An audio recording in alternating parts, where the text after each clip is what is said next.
Greetings, everyone. Welcome to Born and Raised in Compton.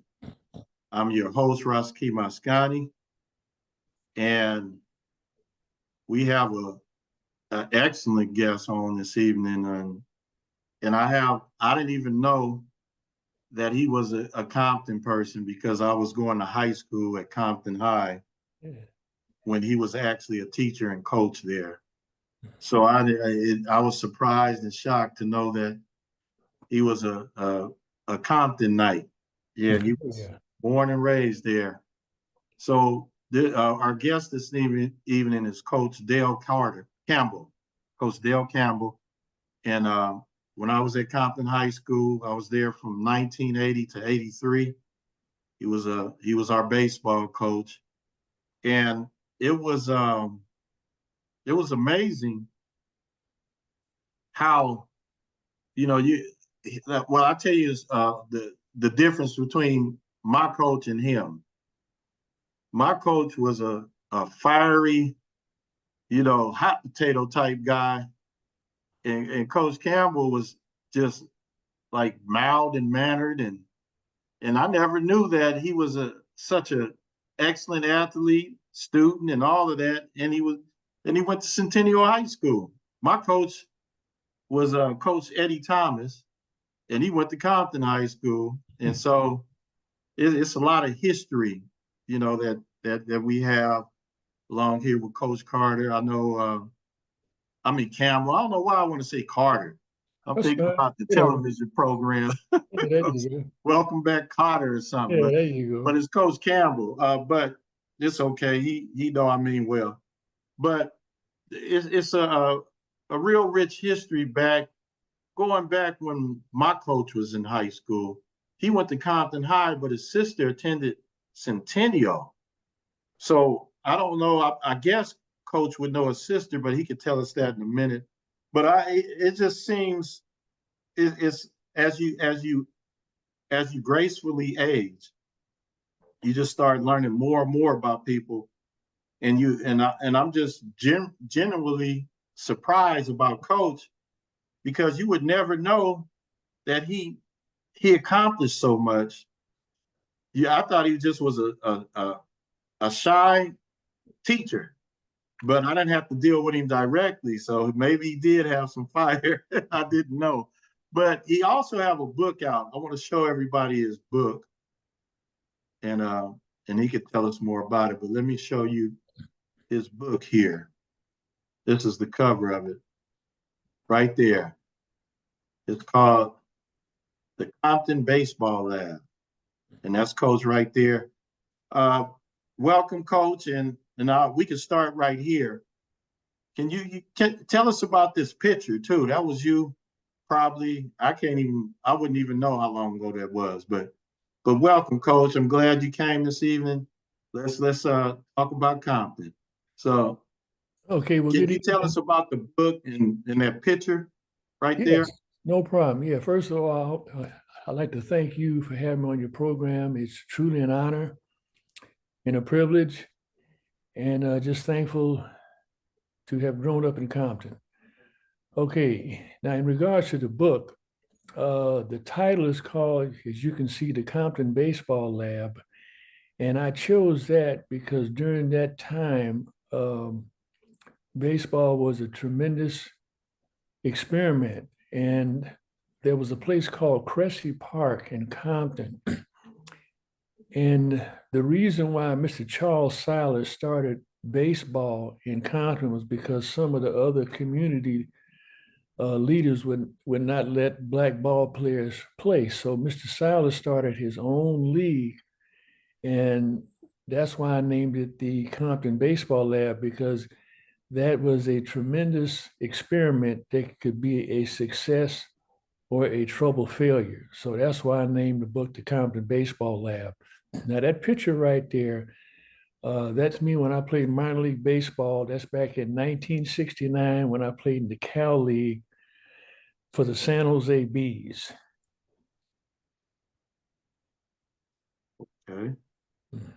Okay. Well, that's 1969. Yes. Now Tell us like 19, what year did you graduate from high school? Okay, let me back up a little bit and give you a little history. Okay, I was born in LA, right off 112th and Hooper Avenue. And I moved to Compton about the mid 1950s. And from there, I went to El Segundo Elementary, which is called McNair. Then I went to Willowbrook Junior High School, and I went to Centennial High School, and I finished Centennial High School in 1964. And from there, I had a chance to sign as a professional baseball player with the old Houston Colt 45s. Today they're known as the Houston Astros. And back when I was growing up, um, for Blacks, it was very, very important for us to get our education. So many of our parents would encourage the Black population to once again try to get as much education as you could, go to college. So I got a baseball scholarship to Pepperdine. Right now, that's known as Crenshaw Christian Center, right there around 79th in Vermont. Anyway, my sophomore year at Pepperdine, I got drafted by the Minnesota Twins. My junior year at Pepperdine, I got drafted by the Baltimore Orioles. And my senior year, I graduated in 1968. I got my bachelor's degree. I also got my master's degree in 1978. But anyway, my senior year in 1968, I was the Angels' first round draft pick. And I played A ball, double A. I got to triple A spring training, which that's really like one level as to you get into the major leagues. And anyway, I tore my medial meniscus ligament in 1971, and I got released. So in 1972, I started teaching at Compton High School, and I taught high school for over 31 years, and I retired in 2003. That's an excellent history and background there. So I have a question for you. Yes. You came to Compton when again? Okay. Okay. I got released from professional baseball in 1971, and I started teaching at Compton High School in 1972. Now, let me give you a little kudos to one of my best friends, Ted Williams, the football coach. Yeah. But see, Ted and I went to Centennial. And when I was in college playing at Pepperdine, Ted was at Cal Poly Pomona playing baseball. And Ted's first love was baseball, just like mine, many of us. But he saw that there was a ceiling for Black coaches. So Ted decided to transfer and, concentrate in football. But anyway, Ted and Mr. Wade, who was the principal at Compton High School, you probably remember this. But when I went to Centennial, Mr. Wade was the PE coach at Centennial, and he was very successful. If you know any history about Centennial football.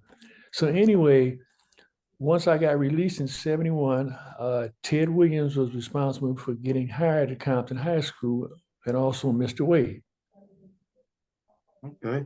Now, what I want to get to is when you came from Los Angeles Yes. to Compton. Yes.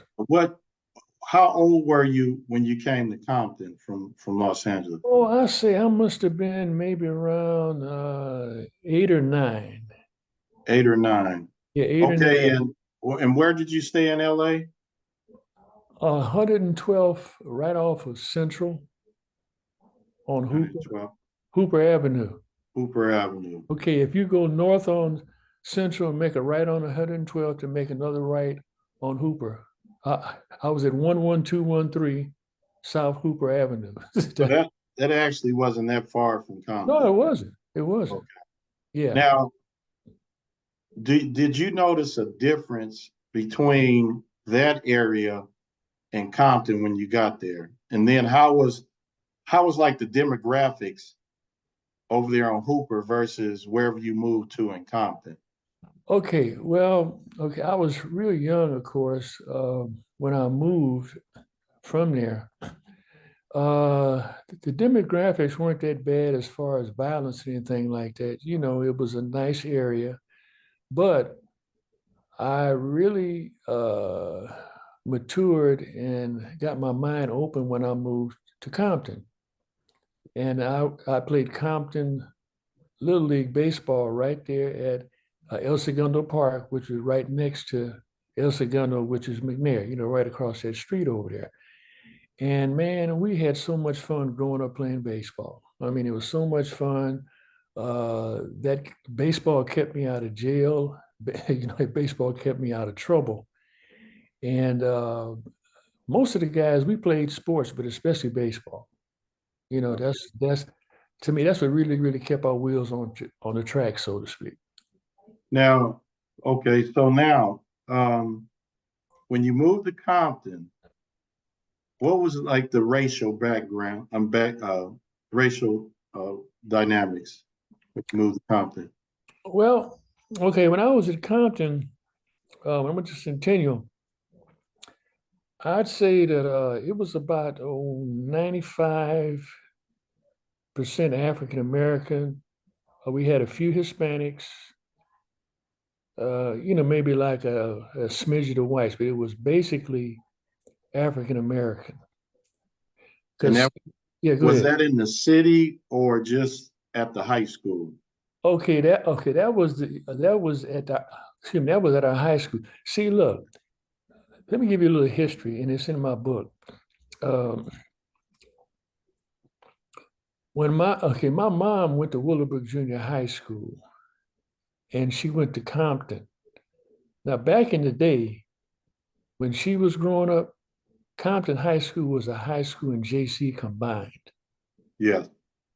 Now, when she went there, it was more white. Now, you know the history. I think they built Centennial, I think in 1955, 54. They built Centennial because of the rapid influx of African Americans. Compton was still maybe like, I'd say maybe 60-40 and maybe 70-30. Then as more blacks started coming in, that's when they built Dominguez, and then all the whites went to Dominguez. You follow me? Okay. Yeah, Yeah. Okay. yeah, Yeah, I've kind of heard that before. yeah. That's what happened. Okay. So Yes. other than sports, growing up in Compton, what kind of stood out for you in for in the city, other than sports? Well, for me, what I really enjoyed at Centennial, and I have this in my book, for the most part, we had a great staff, faculty staff. The vast majority of the teachers really cared about you and wanted to see you succeed. Now, I knew like in other areas, you see most of the blacks, they would steer them like to the shop classes. Nothing wrong with that. And then they would steer the other groups, to, academia, college and stuff like that. And I didn't like that. But for Centennial, to me, they really encourage you to try to get as much education as you could. Hey, whether it was in the realm of shops or education or military or whatever, but that really motivated me. Oh, I'm sorry. Okay. You were good. I Yeah. just So that's what I liked. And man, I tell you, man, I had so much fun in high school. I mean, it was so much fun. Were there any gang violence in Compton back then? Uh, they had the Stingy Brims. You probably remember them, the Slawsons. They had them, and I mentioned this in my book. They had a group called the Spook Hunters, and hey, you can imagine what they did. Yeah, Yeah, school counters, yes. yeah, they did not want you in their area. But as far as gang violence, see, we didn't have that much. I mean, you had guys that would maybe fight, and then the next day, hey, you make up. Not like today. People don't fight with fists anymore. They shoot you, or blow you up, or either shoot somebody that you love. But every once in a while you may hear about a stabbing. Every once in a blue moon about a shooting, but mainly it was just fist fights. Yeah. So, Yeah, now that was we had it. Yeah, we had it. so that was basically the 50s and 60s era, Yeah, right? right. Yeah. Excuse me. Yes. Now, you know, I was listening to the radio right after I think I did the second episode, because this is the third episode of Born and Raised in Compton. Hmm. And I was listening to a radio program on KPFK. And it's quite disturbing the way the stereotypes just continue through the rhetoric. Hmm. This guy, I don't know what race he was. I mean, if I'll guess, I think he was Hispanic, if Hmm. I'm guessing, but I don't know that for sure. Yeah. And him and this other guy was having a conversation about growing up, and he was Mhm. saying that he grew up in Compton, but he left at a certain age. Yes. And he said if he had stayed, and these are not direct quotes, it's just what I can remember. He said if he had stayed, he probably wouldn't have been successful because he probably would have been, so affected by the gangs or Yeah, whatever. influence or whatever. Yeah, and it's a thing of you're just spreading propaganda, you're Hmm. spreading rumors, you're Hmm. spreading things that are not correct, and this is on a wide base radio station, and Hmm. people are continuing to get this view of Compton as Yeah. this negative thing Yeah. because of people like that. But if you take a guy like Hmm. you take a guy like me, I grew up in Compton, and you were there to see it with me. We Hmm. had about 10 different Crip gangs at Compton High School when I was there. Oh yeah. And these guys would, if they wasn't fighting each other, they was beating up somebody that came to the school that they thought was from Yeah. the other gang, which is called Pyrus. They call them Yeah. Bloods now. A lot of Right. people like to call it Bloods, but it started Right. off, they were Pyrus, and their code name was Blood. Yeah. But the media had changed that to Yeah. Bloods. Oh, Hmm. Bloods. So the media has a stigmatization towards demonizing our city, Hmm. and I can't stand that. And all I can say, I look at myself. I have 2 master's degrees. I have administrative credential. I And see this is it. just education. Hmm. I have degrees. I've been teaching for 30 years. Hmm. And I had a successful college basketball career. You know, and I was in the thick of I was in the heyday of the gang banging. Yeah. For him to say that just it really it really said, okay, I'm glad I'm doing this show now because Hmm. we got to break down these misconceptions and lies Yes. and stigmas that's not even true. Of course, any place that you go to in America, I don't care if the place is financially affluent, because that's all affluent about it. It's just finances. Oh yeah. Hmm. And so anywhere you go anywhere you go in anywhere you go, it's going to have its negatives. It's going to have its positives. They just seem to highlight Compton, and I just, I'm breaking down that wall. But I wanted to ask you, Yes. what did you think of those times when we had the high gang banging activity? I Hmm. mean, what what were you thinking, and then also how did you combat it? Because I avoided it, and when I started teaching, it was starting to die down. Yes. And so I kind of avoided it because I played sports like you. Yeah. And, I grew up, we had a real rich sports culture and, gang culture too, but Yes. very, very rich sports culture. But Hmm. I want to hear your thoughts about that. Well, okay. Basically, when I was growing up, like I said, I was fortunate enough to have parents who encouraged me, to try to, I should say, pointed me in the right positive path. And my hat goes off to the young people to me, hey, that didn't have parents, or either they may have one parent, but thank goodness that those parents motivated those kids, steered them in the right direction. Can you see me? We're good. I just sometimes have to pop off to Oh, do flip it off something. and on. Yeah, I Okay. can hear you. Yeah. Just well, fine. Yeah. And so basically, that's the way I look at it. Once again, I was very, very fortunate uh, to have that foundation, you know, uh, strong, supportive parents, step parents, sports, just like you. Uh, and I just chose, and I think, everybody has a choice, you know, to go down this path or that path. And I just chose, I said, wait a minute. I said, hey, this is the path I want to go. And to me, that's not condemning anybody because, hey, hey, we all make mistakes. Hey, nobody's perfect. But that's one way that I look at this. Now when I signed back in '68,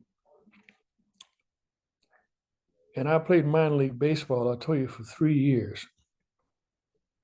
When I came back to teach in 1972, man, it seemed like it was a different world. Like you mentioned, the gangs, the violence, the drugs. And man, to me, I looked around, I said, man, what's going on? You know, and I know today, it's funny, man. I run into people and they say, Coach Campbell, they say, man, I really appreciated you. I said, well, thanks. They say, hey, thanks for motivating me. Thanks for being an example.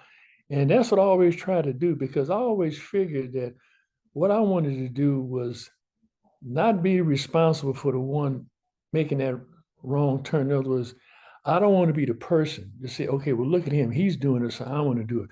So I always try to be a good example, to students, and try to point them in the right direction. So that's good to know, that, you kind of, but to me, you try to reach as many people as you can. I mean, all you could do is just share things with them. And once again, bottom line, hey, it's up to them. They, it's their pathway that they want to choose. You know, but in my book, I mentioned how I lost a lot of ball players, to so-called violence, accidents, shootings. It's in my book. And I mentioned that because that's part of the, to me, of the Compton baseball lab. That's part of life. But I also mentioned all the kids that played, made it to the major leagues, guys that wind up being law enforcement, you know, lawyers, people that had positive impact. So that's that's also in my book too, because I want to hit both sides of the coin. Yeah, that's quite interesting. And I mentioned earlier, the difference between my coach and you was two different demeanors, Yeah. and I think that calm demeanor, they have a term in teaching, lowering the affective filter, Hmm. which allows information to come to the students when that filter is lowered. Hmm. And when you have such a, a good rapport and demeanor with students, and you're not so rigid and they kind of shut down, so their filter kind of gets high, and then whatever you're trying to get through to them, it's more difficult for the information to come in. And I think that, I wasn't the calmest teacher. I'm very calm now, but I was Yeah. I was pretty tough, and I Yeah. ran a tight ship. But I also, like you were saying earlier about being an example. You know, I think when you want a certain behavior from your students, you have to provide the example for them so they can know the way to go. And you can't be contradictory, because some people would say, don't do as I do, do what I say. Mhm. But it's better if you show them, and then also if you have the ability to have a cool temper Mhm. versus a higher temper. And I thought that was excellent, the way you presented yourself when I was in high school. And I never really got a chance to directly be under your teaching experience, but I just knew that, there's something about this guy, and it wasn't like you were playing with anybody, but you were really calm too. So I think that's excellent. And yeah, that was excellent what you said. Okay, Yeah. excuse me. May I say this? I just want to say I learned a long time ago from a baseball player, the guy in the old Negro leagues. He said, Mr. Campbell, he said, be hard but soft, and that really resonated with me. It's sort of like an oxymoron, but to me, you can be hard, but you can be soft. And to me, okay, you can get your point across. And so that's what I always try to do. But for me, I'm gonna tell you, man, I have a real bad temper. People say, you do? I say, yeah. And I gotta pray every day. Because see, I always say, treat other people like you want to be treated. You heard that before. And like I give examples. Like in one of my classes, in my world history class, I was talking to some students. I always try to be nice to people. I said, because you never know. I said, if I mistreat you or abuse you, I say, you may not get me. I say, but you may get somebody I love, and that would hurt me more. You hear what I'm saying?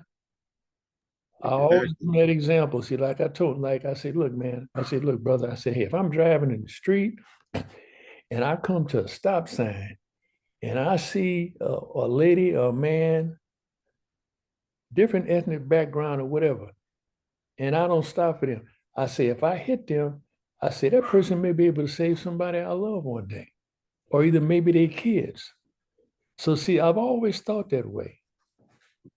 You see what I'm talking about? And Exactly. and so that's what helped me keep my wheels on the track, so to speak. Well, you're still here, able to talk about it. Mhm. You graduated in '54. I mean, 64. Wait a 64. minute. You don't make me that old. I gave you 10 more, but yeah, Yeah. you graduated in '64, and Yeah. that was a year before I was born. Oh, it So, was a year before you were born? oh yeah, yeah, I was born in '65. So Hmm. yeah, that's very interesting, man. It's amazing just learning about your former teachers and things Yeah. like that. And I had a great experience teaching with my teachers my Hmm. first 4 years of teaching, and it was just Hmm. great to be around them, to learn from them. They were, I got tidbits from I was coaching one time. Oh, I got yeah. tidbits from Coach Seymour. Oh, yeah. Yeah, Coach Seymour. He gave me a workout plan for my track runners when I was Right. coaching, and I coached. I taught with Mitch Williams, and Hmm. that was a real good experience, because he was very stern guy. He came my senior year in Hmm. 1983. That was his first year, 82, 83 at Compton, teaching there. And he taught Okay. his whole career at Compton High School. Good. Yeah, and it was just great being around my teachers. Miss Hey, Jenkins, it was something. mhm. Yeah, so let me share something else with you if I may real quick. Yeah. Some of the people that influenced me were like my little league coaches, and I also mentioned this in my book. Man, see, back then, a lot of the black men, not all of them, they were fathers, mothers stayed together. Not all, and I'm not condemning anybody, but man, a lot of men were working, and man, they would get off and come straight to the ballpark, and they would teach you, and that really impressed me. When I went to Willowbrook Junior High School, Mr. Meacham was my PE coach. Now his son, Bobby Meacham, played Major League Baseball with the New York Yankees. Mr. Meacham. Mr. Meacham influenced me. They were hard, strict men. When I went to high school, Mr. Wade, Mr. Shimo, and you also had women too that influenced me, but the men really, really motivated me. And also when I went to Pepperdine, Coach Marks, he was my baseball coach. See, all these people influenced me and taught me what it was to be a man. And I really, really appreciated that, you know. But anyway, also when I went to Pepperdine, see, I'm the first African American to be inducted into the Pepperdine Baseball Hall of Fame. That's in the book, you know. And I'm also like an All-American in baseball, all that stuff. But see, I don't brag because people are shocked when they find out, man, you did all this. I say, well, no, it's just a gift. It's just a gift from God, and we're all stewards. It all belongs to him. And that's what blew my mind, man. If you stop and think about it, everything belongs to him. The air you breathe. Can you believe that? Hey, man. Yeah, No, wait, I'm telling you, man, everything, we are stewards. We are responsible to walk over all his creation. Everything he's done belongs to him, man. Like I say, the air you breathe, the food, your clothing, your shelter. Hey, I'm sorry, but I can go on and on. Everything belongs to him. mm. So that keeps me rooted and grounded. That's it. Yeah, you got to have some type of structure Yeah, you do. and some type of base, especially a base that has common sense, Yeah, um, that's it. morals, Mhm. correctness. Yeah, if and you have to have strategies in life for yourself. So yeah, this is definitely a gift. It is. Yes, definitely a Life is a gift, gift. It is. and all we have to do is appreciate it and do Help things others. in the correct manner to the best of your ability. Hmm. And I've been fortunate throughout my years. First of all, I've been lucky, and then I've been fortunate to have people like yourself and Professor Ryan. I've been under his tutelage Oh yeah. for years, and Yeah, so he's I've a been great having guy. great coaches, like you said, and parents. I had a 2-parent home, so Hmm. I've been blessed, and I'm my thing is to reciprocity, Right, that's it. give Hey, it back the best way you can. excuse me, sir. Let me share this with you. Hmm. Now you know Sleepy. Yes, Okay, Sleepy and I went to high school together. yeah, you got him by 2 years. Yeah. Yeah, Now, see, in my book, I mentioned this. You heard of Reggie Smith, right? yes, definitely. You heard of Wayne Simpson? No, I don't think Wayne pitched about. in the big leagues. He finished in. Okay, you heard of Lenny Randall? No, I know Mickey Reggie Smith Spiriton? though. Okay. See, man, all these guys went to Centennial. Uh, it's in my book. If you go to Dominguez, they got Ricky Peters. They got Ubi Brooks, Kenny Landreau. You heard of him? Kenny Landreau, yes. They like man, Reggie Smith and Kenny Landreau, they yeah, coming up into the 70s. yeah, The Roy. guys from the 60s, I don't know too many of Oh, them. okay, my bad. Yeah, Okay. but it's Yeah. fine. It's fine. No, but look, man, see, I got all this stuff documented in my book. Yeah, And definitely. see, I got to get it as soon as possible. I have interviews. I interviewed people my all through my life, junior high, elementary, junior high, high school, college, professional. I got several guys. Theodore Green Of played in the course. Oh NFL. yeah. He's in my book, man. I got him. I got Daryl Minor. Man, I got interviews from everybody from when I was in elementary school all the way up to now. See, I got a whole section on interviews. Oh, People that's in the beautiful. NFL, WNBA, I mean the NBA. It's there, man. Guys that played pro ball, minor league ball, in the NBA, NFL. It's in the book. It must be. I'm pretty sure it's an excellent read and Yeah. historical piece. That's beautiful. Yeah, I'm encouraging people who listen to this to purchase this book and also share it, Yeah. friends about it, because it's a historical piece. I'm definitely I should have had it by now, but I'm gonna get it. All right. Hey, man, no problem. Like I said, Yeah. I really believe that it'll really, really be a blessing to people and that it'll really open the eyes up. Like I say, when people can really get an understanding. Like I say, most time people hear about Compton is always negative. Yeah, yeah. That's a media thing. Yeah, oh yeah, we know Yeah, that.